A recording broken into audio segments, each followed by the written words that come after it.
Hi, guys. I am so excited today to have a very, very special guest on today.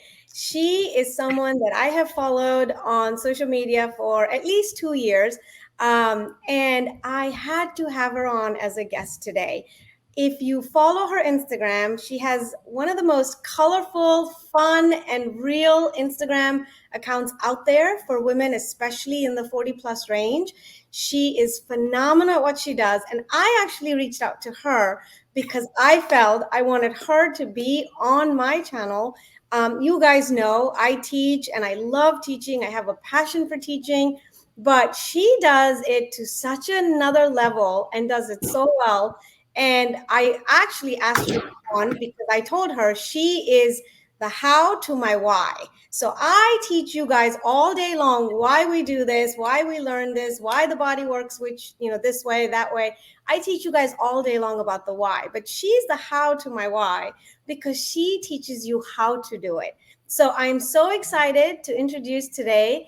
Preeti Gandhi is a very, very cool, awesome, really, really well versed, knowledgeable woman. She used to be a Beachbody coach. And then she kind of ventured off into nutrition coaching for women. She's coached over 2,000 women. She now specializes in menopause coaching. And everything she talks about every day, I listen to it and I'm going, this is what I teach. This is what I teach my clients. And I need her to come on and tell them how to do everything that I'm preaching. So, very excited to have you here. Welcome, Preeti. Thank you, Zanka. I'm so excited to be here and, talk to your people as well. Yes, I love what you do, right? Because I think as women in general, in this case happens to be South Asian women, but women in general, Mhm. we have such a shorter end of the stick with menopause. Our mother's generation did it, where they just went through it, suffered through it, and they Exactly. were told that's natural. Whereas our generation now, we are now realizing, A, there is a way to deal with it. We don't have to be tortured through it. B, everything that we had been taught, told, or deal with it kind of symptoms are not things that we have to deal with because we actually have control of all this. And then, Yep. thirdly, and most importantly, as we were talking earlier, we spend more than half of our lives in menopause or, perimenopausal and then postmenopausal stages, and why we should have to live and suffer like this is not something that is really something we should be doing. So I teach all day long about the functional medicine aspect of how the body works, what's happening hormonally, what's Mhm. happening with your cortisol, estrogen, progesterone, how do we supplement, how do we get your body to optimize all that? And then you come in with the how and you really talk about how to do it from the little micronutrient, step to the macro steps that you do. So we're going to address three of them today. There's so Sure. many things we could address, especially in Yeah. menopause.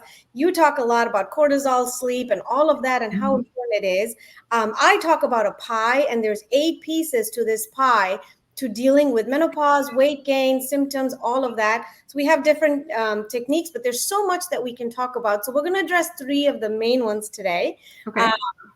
and so the first one I wanted to talk about is weight loss after perimenopause and menopause. So what I teach my clientele and my group is about how you gain weight after menopause and why you Mhm. gain weight. Because your ovaries are retiring, they're like, all right, we've done this for a number of years, we're now retiring, so we're going to stop producing estrogen. We're done, we're taking a back Right. seat. Your body still needs estrogen. So the way it does it is to start producing more estrogen through the fat cells. So Yes. that's really what happens.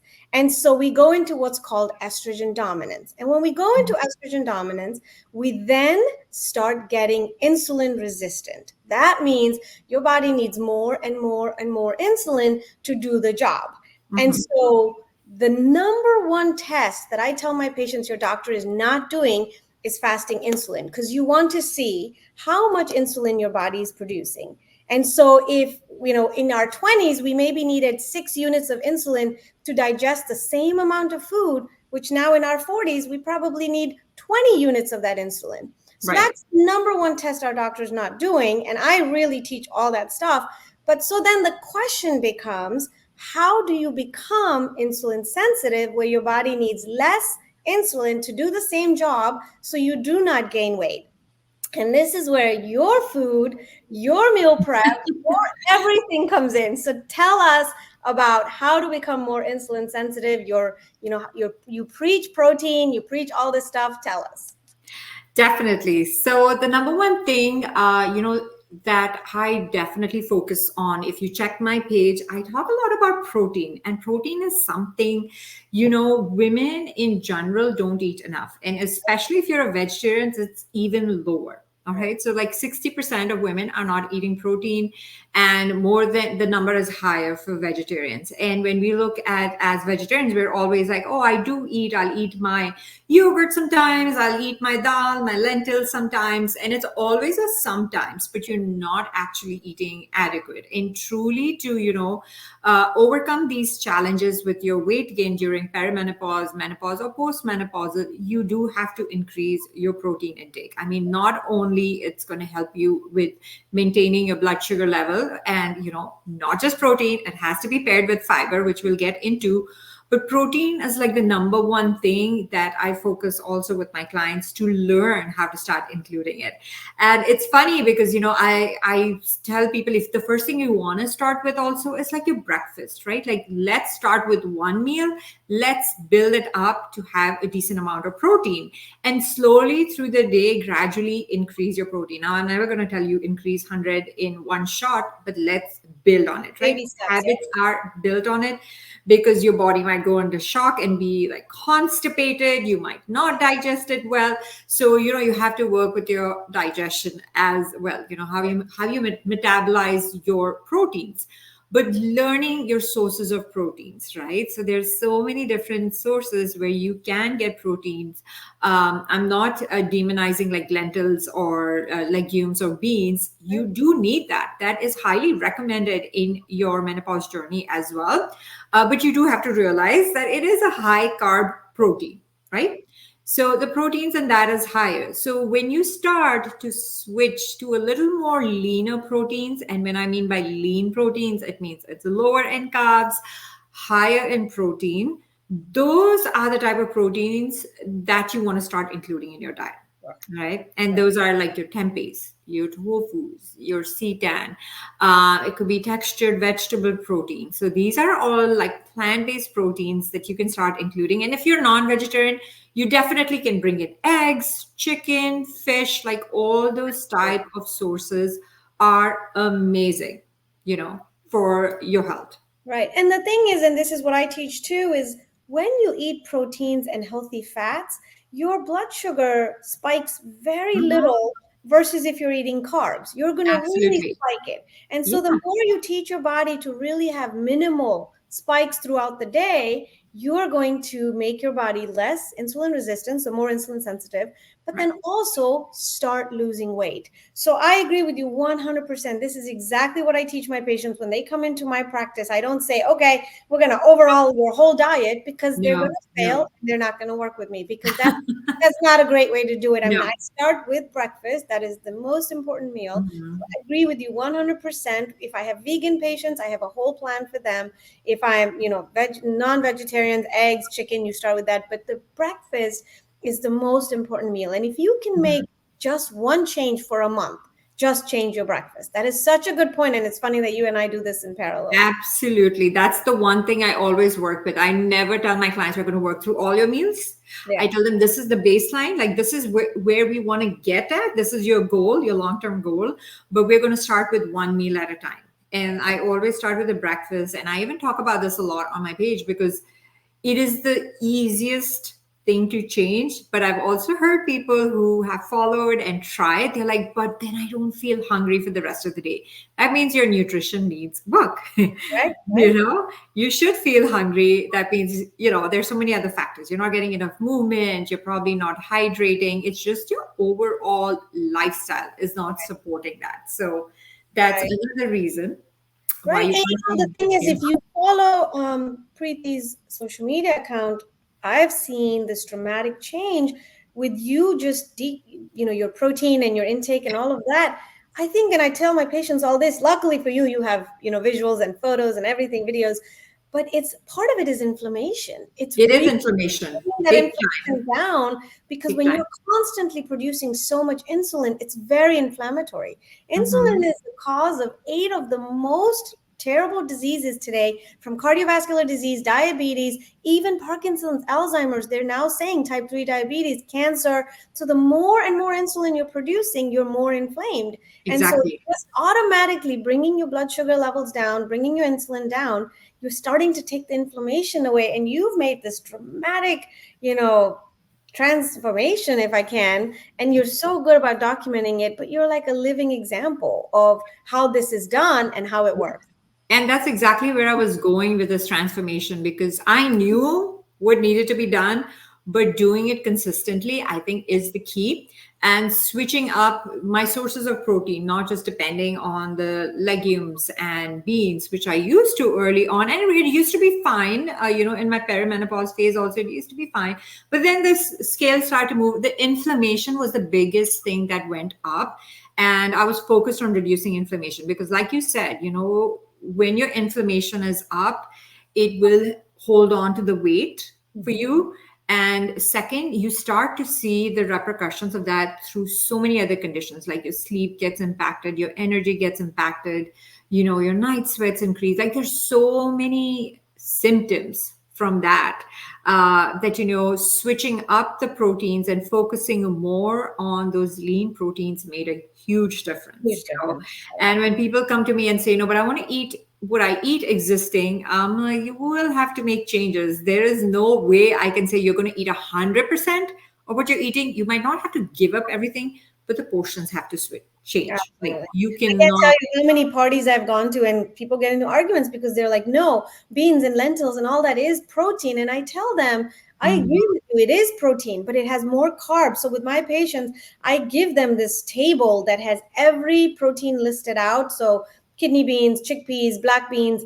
It shows the amount of protein in each Mhm. column, but then it shows the amount of carbs. And when Yep. I show it to them, they're blown away because the amount of carbs is actually more than how much protein you're getting from that beans and lentils and Yeah. legumes and all of that. So Right. I tell my patients, this is perfect. You don't stop the beans, protein, No, the legumes, all that, but that is your carbohydrate source. Those exactly. On your slow plate. slow release carbohydrates. That's your source, and Yeah. then you still need the lean proteins with the tofu, Yeah. tempeh, Yep. chicken, turkey, whatever you eat. So Exactly. great, yeah. And I think that's truly the basis. If you do nothing else for a year and just clean up your diet and get about Mhm. 20 to 30 grams of protein per meal without working out, without anything, you will dramatically change how you look in 1 year. Absolutely. I mean, it just even just walk every day and Yeah, just focus on your nutrition. nutrition. It'll make such a big difference. And similar to what you said, like once I started to bring that switch even in my clients' diet and they started to see the scale go down, they're just blown away. They're like, I've been working out for ages and I eat healthy, but their version of healthy versus balanced is Right, so different. And people don't understand that. You could be eating the healthiest, you could be eating salads for all I care. But if right, it's not balanced, right. you're not going to see. Right. You're not getting the protein in, so you're not helping your body. And then, of course, do need protein too to build muscle, because Yeah, muscle uses up more glucose than fat does. So when fat you have does. more muscle, it's Yeah, using up all that glucose too. So you're really helping your insulin resistant in that way too. right. So, so we can piggyback quickly on fiber then, because that was going to Mhm. be the third thing we were going to talk about. But let's piggyback on fiber and have you talk a little bit more about the fiber. So, fiber absolutely is paired with your protein. You cannot have a diet that is just protein. Like, you can't tell me I'm doing protein shakes or I'm eating my tofu, but I don't like veggies or I'm not going to touch carbs. Like, carbs are also part of your fiber. Right. All right. So carbs, a lot of people demonize carbs, saying that I gave up carbs. And I laugh at that because I was like, no, you need carbs, and carbs come. Especially perimenopausal, menopausal women need slow release carbs. I'm not going to say white flour and pasta, but you need No, slow release carbs for exactly. your adrenals. Otherwise, you will crash. You will crash, and you need things that are high in fiber, the high fiber carbs, and those are your vegetables, those are your grains, like like my family loves farro, so like farro is such a good grain, quinoa, or like sweet potatoes Yes. or certain type of squashes also, fall in that category. Your fruits, your fruits are also high in fiber. And fiber is not only veggies. Veggies are definitely your low calorie, high fiber kinds of foods, but you also need these other sources of fiber in order to, slowly, first of all, helps with digestion of your proteins along with the fats. You need that, but also like slowly release energy right through the day. You don't want to hit that, the common 3 p.m. crash that everybody has. So always starting your day also with some form of fiber along with your protein does help you through the day to, first of all, stay satiated. You're going to stay Yes. full. Your cravings are reduced at night because you're going to feel full pretty much for majority of your day. You're going to have the energy. You're going to sleep better, if you think about that. And you can absolutely have it in any form, like either you can saute it, grill it, air fry it, whatever way you want your carbs as. But like you said, try and move away from the processed versions of carbs, which are like your white breads or your chips or all these fancy gimmicky foods that are marketed as high protein packaged goods. Try Right. and stay away from those type of carbs. I'm not saying I completely am off them. Like I use them as emergencies. Like, Okay. hey, if I'm traveling and I want to eat a granola bar, I will have it, but it is a processed form of carbs Right. if you Of think course. about it, right? Or if I want to have like certain chips, I'll have it if I'm on vacation. On a daily basis, I probably won't. Sure. But those are the type of things women have to build that mindset. Like, oh, I have to 100% give it up. Can I not enjoy life? Like that's what I get. My life, I will have no life if I don't eat bread. Yeah. And I'm like, you can eat bread if it's freshly baked, it's sourdough bread, it's so Yes. good, Yes. versus that packaged brown bread, which is probably infused with color. It's not even like original wheat bread, So I'm like, you want to eat bread? Then if you have access to like a fresh bakery that makes you fresh bread, absolutely go for a slice of it or so. It's going to keep you satiated. And I always look at food as whatever is going to expire quickly is your best food. Right, right. Which Usually, at least I tell my patients, we don't, try not to eat anything that has a box or a barcode. So, yeah, like you said, you will occasionally, once in a while, have, your cereal bar or whatever, your yeah, bar. But, overall, 90-10, like 90% of the time, if you can keep up, because my kids will see it, and I'm sure people ask you all the time at parties and things like that. Yes, I do go out on weekends and I do, once in a while indulge in something, but 90% of the time from 6 days a week, if you try to eat healthy, doesn't mean you can binge on the seventh day, but you mm-mm. can have a little treat here and there. So that's Right. really important. But I think the fiber component, when we go back to the fiber, it's so funny. So I eat very healthy and I lead a pretty healthy lifestyle for the most part. And about 6, 7 years ago, I'm 46 now, but about 6, 7 years ago, I was talking to a practitioner and a very good friend of mine, and I was like, no, I'm eating a lot of fiber, I really eat well, I'm a vegetarian, vegan, I eat a lot of salads and things like that. And so he said to me, why don't you start tracking it? And so I Yeah, started tracking it, and I was only getting about 15 to 20 grams of fiber a day. And I was kind of eye opening, because really after 40, really after 35, but you should be hitting the max of, like, or minimums of 30, 35, even 40 grams of fiber a day. And right. so that will entail you having fiber at every meal. Hmm. It will keep you full longer. It really balances your blood sugar. And then I take it a next step with my clients, where I, especially perimenopausal, menopausal women, I really, really push them to have a lot of cruciferous vegetables. So cauliflower, broccoli, Yep, yep, yep. asparagus. It produces something called sulforaphane, which we really need in perimenopause and menopause because we're Menopause, right? estrogen dominance. And Right. so what that does, the sulforaphane, is help take out, detox the excess estrogen.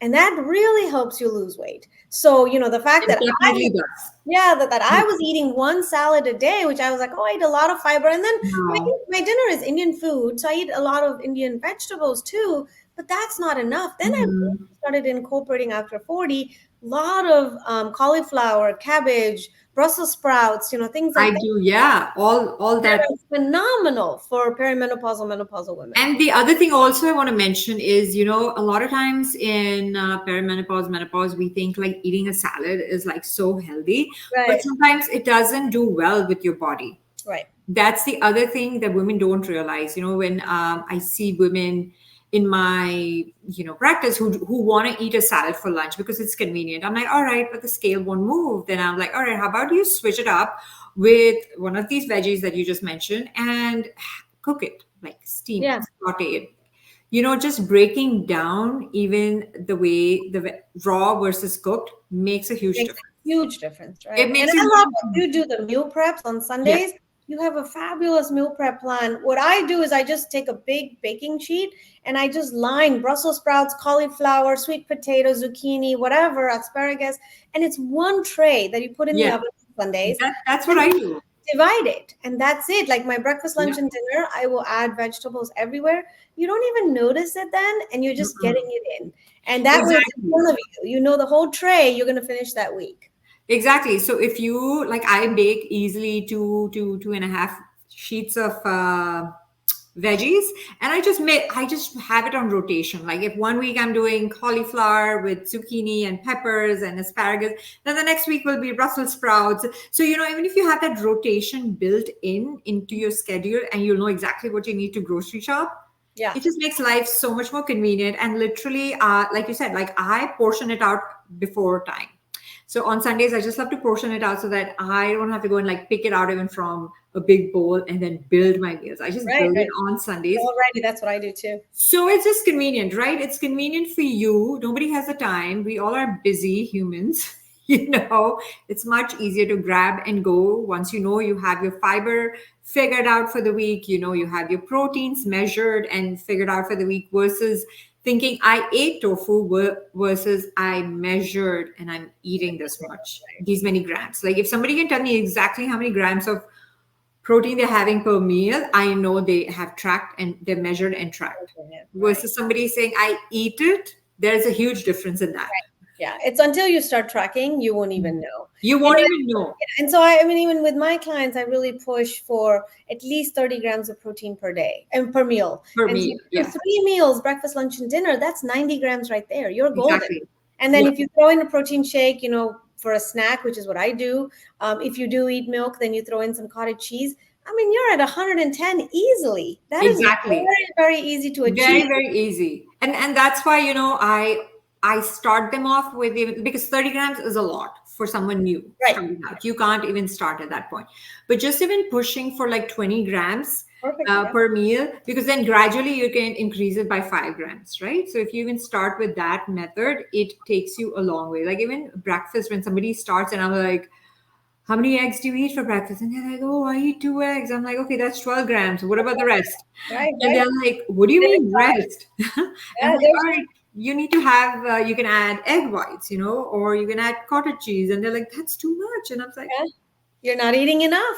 So, anyone who comes to work with me, the very first time I tell them, you are going to eat a lot more than you eat right now. And they're shocked. They're like, no, no, no, I need to diet. I need to lose weight. I said, trust me, you you are have to going eat to a eat lot more. so Yeah. much more with me. You will never be starving. You'll Yeah. never do a fad diet. So, it's exactly what you do too. I think that's the biggest fear for women over 40, especially that, and or the mindset, right? Like from a young age, they've always seen advertisements like slim fast, this that you need to eat less in order to like drop weight. And I get this a lot from my clients, do I have to do like all these shakes to lose weight? I'm like, no, the shake is just a supplement Yeah. for your protein that you're probably not getting from your food. It is like an add-on to what you actually have to eat still, Right. right? You have to eat. So Yeah. yeah, so it's not just about that, oh, I just have to do shakes in order to get a certain size or shape. You have to eat high fiber, food that are high in proteins, and like you said, it not high in fat though. Like even with fats, you have to be picky about your fats, where you're getting it from, like from your seeds, your nuts, what type of oils you're using. all that matters on your journey. So I know it's very confusing for women because Yeah. you've grown up with that mindset that I have to diet in order to reach a certain size, but it's not even the size. When you hit perimenopause, menopause, it's just overall health starts first with nutrition, and then you add on the supplements, the shakes or whatever. But the baseline has to be set. Has to be said. Yeah. And so that's why I do at least the pie, I call it a pizza pie, Yeah, ironically, but it's a pie and it's 8 facets from diet to nutrition, sleep, stress, inflammation. We work on each totally. aspect of it because you need a multitude of that. But like you said, the baseline, the foundation is your diet, how Yep. you eat, what you eat. And I tell my patients, they're shocked when I tell them that you're going to eat more, but you're going to eat more of the right stuff. And Yeah. that's when it's like, light bulb, like, oh, I guess I'm not eating enough of the Mhm. right stuff. And, So, and yeah, and one thing I like to say is, always don't think about what you're going to miss out on. Think of what you're going to add. Always think of what am I going to add in order to get right, there. So when exactly. you're thinking from that add mindset, I think it helps you on this journey versus thinking like, oh my God, I have to give up all these, Strict, right, right, right? So because once you start adding, say, protein to your plate, you're going to feel full. If you're going to start adding an extra cup of veggies to your plate, you're going to be full. So that you will realize like you won't be able to even finish all these carbs that you love. Your right. sugar cravings are going to go down. So overall, you're going to realize those things are naturally going to go down versus having that mindset that I have to give it up. Right, exactly. And then I also teach my clients a lot about eating in a specific order. So Yeah, you that always matters. start with vegetables first, and then you eat the protein next. So in the end, you do eat the carbs, whether it's the roti, the naan, or your taco or whatever. Right, Once you've kind of lined your gut lining with the sludge from the vegetables and things like that, your glucose doesn't spike as right. much. So Does you can not. still eat that, in the end, if you really must have that slice of toast, or you must have, that little bit of pasta or whatever, you've had your salad first, you've had your Mhm. protein, and then in the end, have, a little quarter plate of your pasta, and you're fine. You won't spike your blood as glucose as much. So there's Absolutely, all these absolutely. methods to it. Yeah. The third one that I wanted to talk about, I know you're a big proponent of it. When I saw all your work, I loved it, was so impressed, because it's very difficult to teach women, especially in menopause, but even in the South Asian culture, is why cardio doesn't work for losing weight Mhm. and why weight training is so important. And you do this, you exemplify this, so I'll let you talk about it. Yeah. So one thing that was big, like last year, I did hire a coach for myself, just to like hold me accountable and coach me through this process because, I think that's so important, you can have all good intentions, but you need someone to hold you accountable and keep you in the game and stay focused.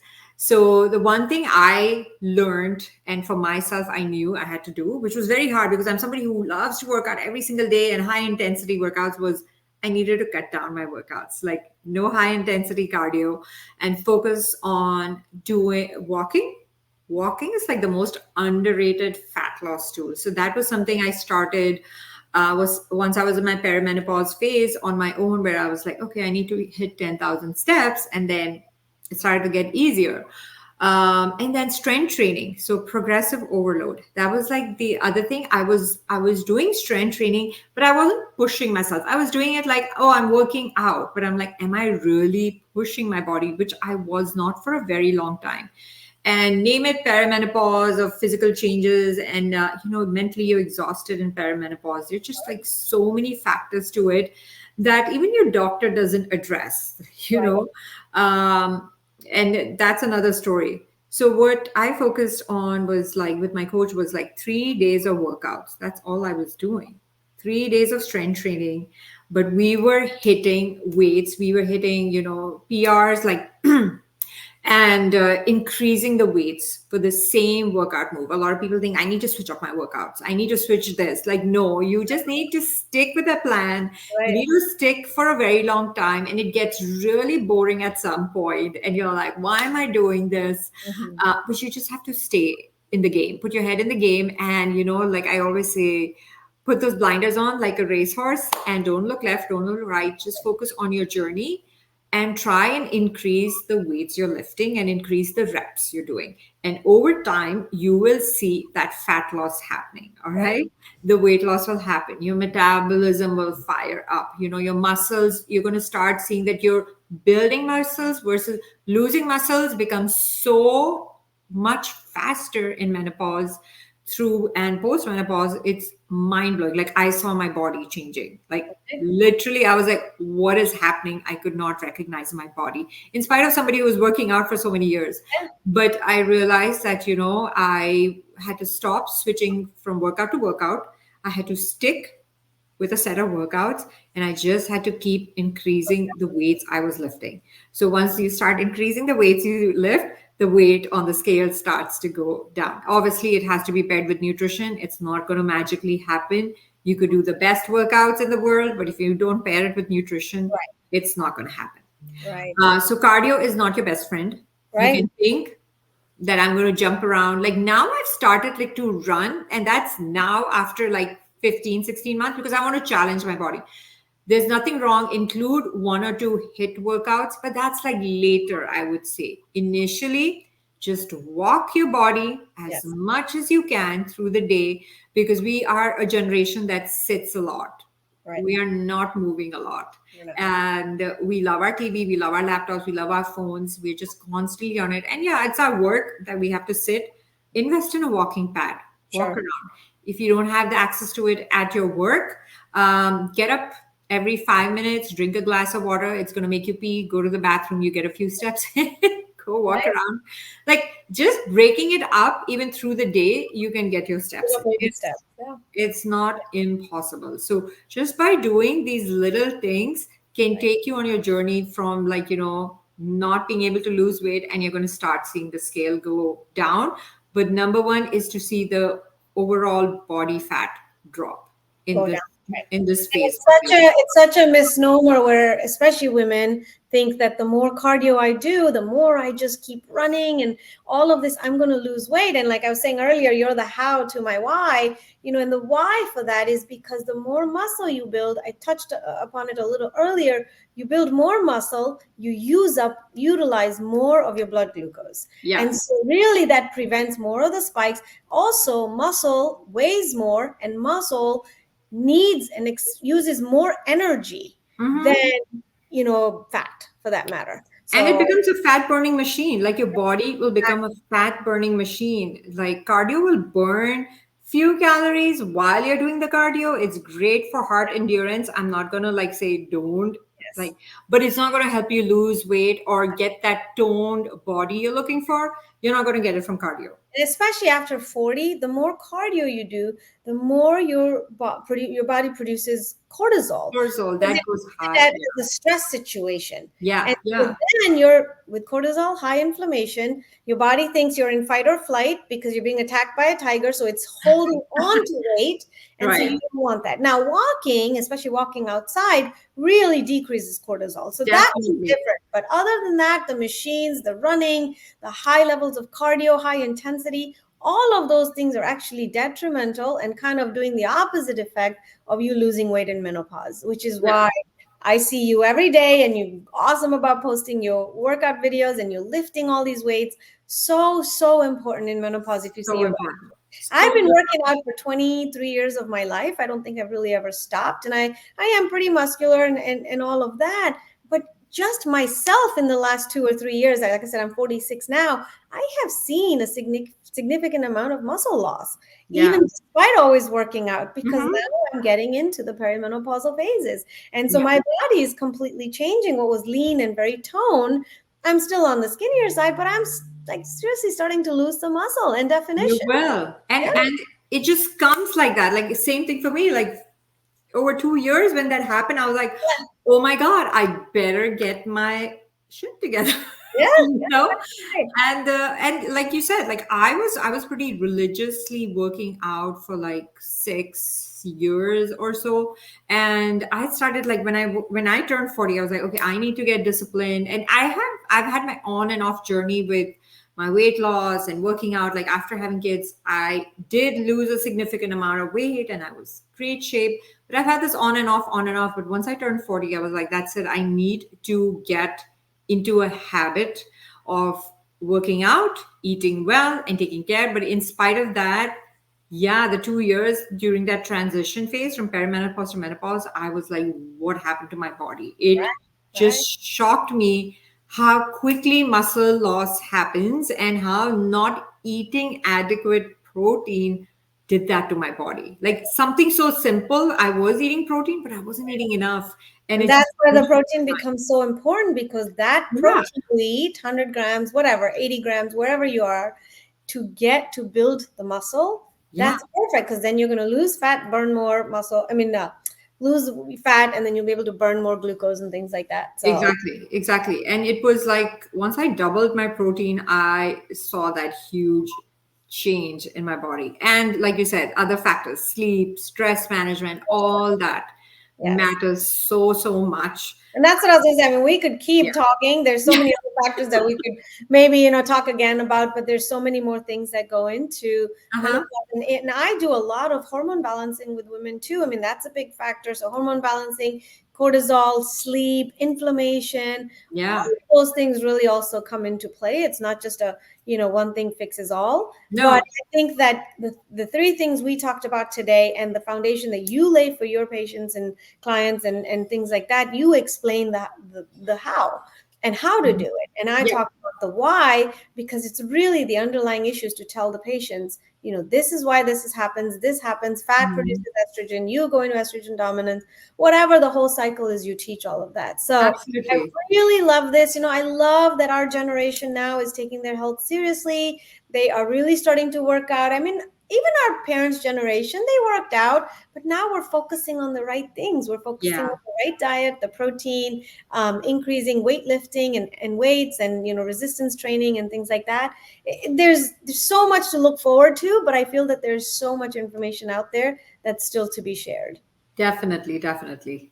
So, well, thank you so much for coming on. This is very exciting. I've been Of course. waiting for this, following your work for a long time. And, if you can tell everyone where they can find you, you guys really should follow Preeti. She puts out Oh, thank some of the you. best content. Thank you so much, Zanka. So you can find me on Instagram or at preeti.s.gandhi, or you can look up fiercefuelfit.com. That's where I have my nutrition program laid out over there. It is a 12-week program where, you learn the foundation of what a good nutrition is in your perimenopause, menopause phase. And the tools that I teach you are obviously meal planning, meal prepping are like my go-to strategy in order to ensure you're eating enough. But it doesn't mean you have to like completely do it for life. There's so many strategies you're going to learn why you're doing this. And literally, I'm there to hold your hand through the whole process. So the goal is to build habits for 12 weeks, lay down that foundation, and continue that through your life so you continue to see amazing results. Yes, yes, and we can be advocates for ourselves and our own health. Because I Absolutely. can't tell you how many times I already heard it. I have seen over thousands of women, and they all come to me with the same comment. Their Mhm. doctor said, "You're aging, you're in menopause, this is normal, deal with it." And Yep. none of those things you will hear us say because it's Mhm. actually furthest from the truth. Absolutely. You still have more than half your life to get through. You cannot live assuming that you can't change yourself, you can't change your body. You absolutely can. And you can live a more healthy, energetic, fulfilling life Yes, through nutrition. absolutely. Yeah. Well, thank you so much. Of course. Thanks.